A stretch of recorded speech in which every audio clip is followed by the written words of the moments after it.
মাঝে মাঝে আল্লাহ আমাদেরকে দুঃখ কষ্ট দিয়ে পরীক্ষা করতে চান, এগুলো আমাদের জন্য খারাপ নয়। এই দুঃখ কষ্ট বিপদ আমাদের কোমরকে সোজা করে, আমাদের পায়ের মাটিকে শক্ত করে। চিল্লায় বলেন ঠিক কিনা? প্রতিকূল পরিবেশে কিভাবে বাঁচতে হয় এই দুঃখ কষ্ট আমাদেরকে শিখায়। এজন্য মুমিন বান্দার বৈশিষ্ট্য হচ্ছে দুঃখ কষ্ট বেদনা জ্বালা এগুলোতে সে আপসেট হয় না, সে হাল ছেড়ে দেয় না, সে ভরসা রাখে একজনের উপর। চিল্লায় বলতে হবে তিনি কে? কারণ মুমিন জানে রাত্রি যত গভীর হয় অন্ধকার তমানিসা ভেদ করে সুবহে সাদিক হয়। মুমিন জানে গর্ভবতী নারীর পেটের ব্যথা যেই দিন বাড়তে থাকে ওই দিনই নতুন মেহমান আগমনের সময় ঘনাতে থাকে। মুমিন জানে তার জীবনে দুঃখ কষ্ট বিপদ যত বাড়তে থাকে সুখের দিন কাছে আসতে থাকে। এজন্য মুমিনের হারাবার কিছু নেই।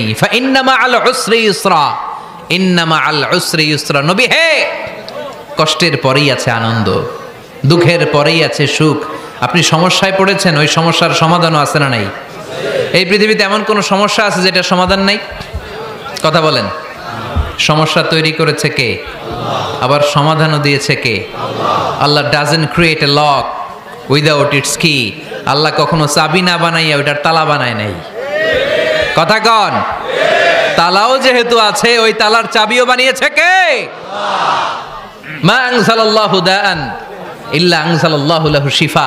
আল্লাহ দুনিয়ায় এমন কোন রোগ পাঠায় নাই যেই রোগের ঔষধ বানায় নাই, এমন কোন রোগ নাজিল করে নাই যেই রোগের কোনো চিকিৎসা বানায় নাই, হয়তো সেটা আবিষ্কার হয় নাই। অনেকে ক্যান্সারের কথা বলতে পারেন যে হুজুর ক্যান্সার এমন রোগ, এই ক্যান্সার তার নাই কোনো অ্যান্সার, কিন্তু বিজ্ঞানীরা বলতেছে এটারও অ্যান্সার আবিষ্কৃত হচ্ছে।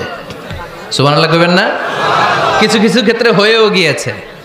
এজন্য দুঃখের পরেই আছে সুখ, কষ্টের পরেই আছে আনন্দ।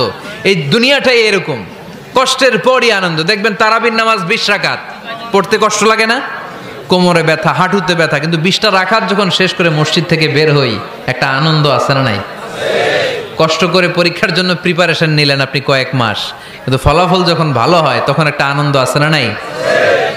সারাদিন রোজা রাখলেন রমজানে, কি কষ্ট, তৃষ্ণায় গলা ফেটে যায়, কিন্তু ইফতারির সময় যখন রুহাবজা শরবতটা খাই কেমন লাগে? একটা আনন্দ আছে না নাই? এজন্য আল্লাহ বললেন فإن مع العسر يسرا إن مع العسر يسرا। ও নবী, কষ্টের দিন মক্কায় অল্প কিছু দিন, মদিনাতে আনন্দের দিন অপেক্ষা করছে। আমাদের জীবনে যদি দুঃখ কষ্ট আসে আমরা ধৈর্য ধরবো, তাওয়াক্কুল করবো একজনের উপর, তিনি কে? কারণ আমরা বিশ্বাস করি কষ্টের দিন এটা চিরকালের জন্য নয়, সামনে আনন্দের দিন আমাদের জন্য সেট করে রেখেছে কে?